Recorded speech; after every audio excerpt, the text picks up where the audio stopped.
Otep à tous, bien-aimés frères et sœurs. Lorsque la CEDEAO a levé les sanctions, la CEDEAO a décidé immédiatement d'ouvrir les frontières. Elle dit qu'elle ouvre les frontières avec le Mali parce que, elle a décidé que ce soit ainsi, parce qu'elle pense que les populations souffrent. Que ce n'est pas les dirigeants qui souffrent, mais ce sont les populations. Les gars, ils n'ont rien fait. Ils ont plus fait souffrir les populations en fermant les frontières qu'en les ouvrant. Parce que qu'est-ce qui se passe? C'est qu'ils ouvrent les frontières après avoir massacré beaucoup de gens. La fermeture des frontières là a eu des conséquences gravissimes. Ce qui revient à dire qu'en fait, ce n'est pas ce qu'ils visaient. Leur visée, ce n'est pas d'alléger la souffrance des peuples. Ils ne se sont jamais excusés pour les sanctions qu'ils avaient prises, qui étaient illégales, illégitimes, inhumaines, cruelles même. Ils ne se sont jamais excusés. Donc, ce qu'ils voulaient, eux, ce qu'ils veulent, eux, c'est l'ouverture des frontières pour faire passer encore les mercenaires et les armes. Voilà la réalité. Ce n'est pas parce qu'ils aiment subitement les Nigériens, non. Ils sont les mêmes. Ils veulent faire passer les mercenaires venant de tous bords.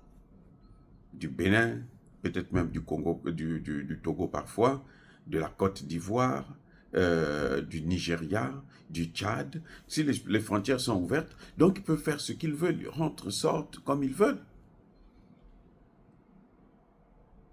C'est un piège. Parce que vous voyez, comme par hasard, ils ouvrent les frontières, on découvre des armes cachées par les Français, par les Européens.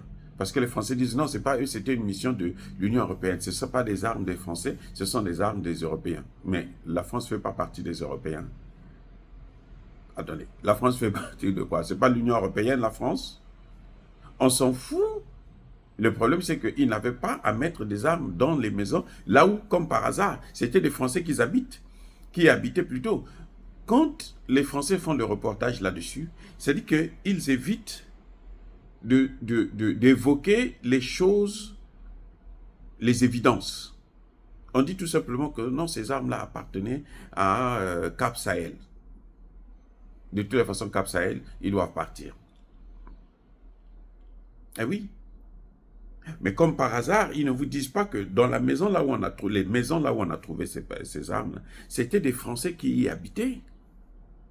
C'était occupé par des Français.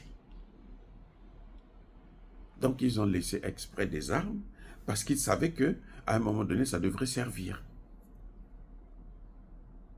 Maintenant, le Niger qui croit, le Nigeria et Ouattara qui pensent qu'ils peuvent encore continuer à jouer avec le monde, ils se trompent. Pourquoi? Parce que eux, quand ils ont ouvert les frontières, là, mais le Niger n'a pas ouvert ses frontières vis-à-vis de certains pays, notamment du Nigeria et du Bénin. Le Niger n'a pas ouvert ses frontières. Le Niger a fermé ses frontières avec ses pays. Jusqu'à présent, le Niger n'a pas levé ses frontières. Ce sont eux qui ont ouvert leurs frontières. Ils ont levé les sanctions. Mais le Niger n'a pas levé ses sanctions. La réponse du Niger n'a pas été au rendez-vous. Parce qu'ils pensaient que, quand eux, ils vont dire que la CEDEAO va dire, bon, on ouvre les frontières, alors le Niger va obtempérer. Le Niger doit se soumettre. Non, le Niger n'est pas obligé. Le Niger, désormais, ouvrira ses frontières avec des pays amis. Il va ouvrir avec le Togo, par exemple. Les Togolais peuvent rentrer, sortir. Le Niger va privilégier désormais des relations bilatérales, comme ça existait avant la CEDEAO. La CEDEAO est née en 1975. Avant ça, il y avait des relations bilatérales entre les pays. La circulation était même mieux qu'avec la CEDEAO. Donc, le Niger va repartir, le Bénin, le Burkina Faso, le Mali vont repartir sur ces bases-là. Nous sommes tous des Africains. Mais nous avons des dirigeants qui ne sont pas africains, en tout cas, qui se couchent devant les Occidentaux, alors que les populations ne veulent plus de ça. Tant qu'il y aura des dirigeants comme ça au pouvoir, je pense qu'on n'a pas besoin d'ouvrir les frontières avec certains pays.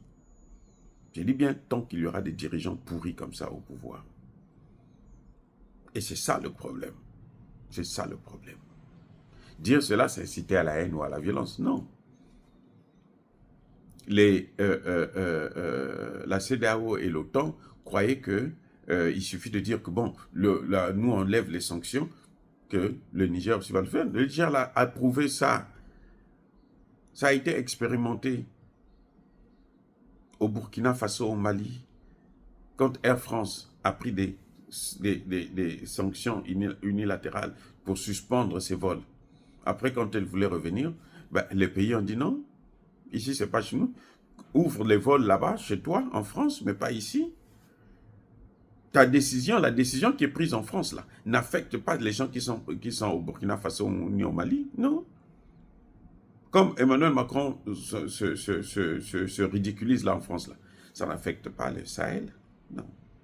Donc, c'est pareil pour la CEDEAO. Elle prend des sanctions concernant un pays. Elle lève des sanctions concernant un pays qui est déjà sorti de la CEDEAO. S'ils étaient aussi forts, pourquoi ils font encore appel à Poutine pour les aider à ramener ces pays-là? Ce que Poutine ne fera pas, parce que Poutine n'est pas idiot comme les autres chefs d'État européens. Voilà. Donc, la bataille, en tout cas, est perdue d'avance. Ils avaient cherché, ils ont trouvé. C'est dommage pour les populations, mais que ces populations sachent que nous les aimons toujours, nous sommes avec eux et nous resterons avec eux. Notre problème, ce sont ces dirigeants-là. Il ne faut pas leur donner l'occasion de venir tuer des Nigériens pour rien. Encore une fois de plus, bien-aimés frères et sœurs, soyez bénis, abondamment bénis par le Dieu des Kémites et par nos ancêtres angélisés. Mais que tous ceux qui persécutent le continent africain le pillent et le déstabilisent, qu'ils soient noirs, blancs, chinois, arabes, juifs, indiens, qui qu'ils soient punis, maudits, foudroyés, neutralisés, écrasés, effacés par le Dieu des Kémites et par nos ancêtres angélisés. Vive l'Afrique éternelle, j'ai dit et j'assume.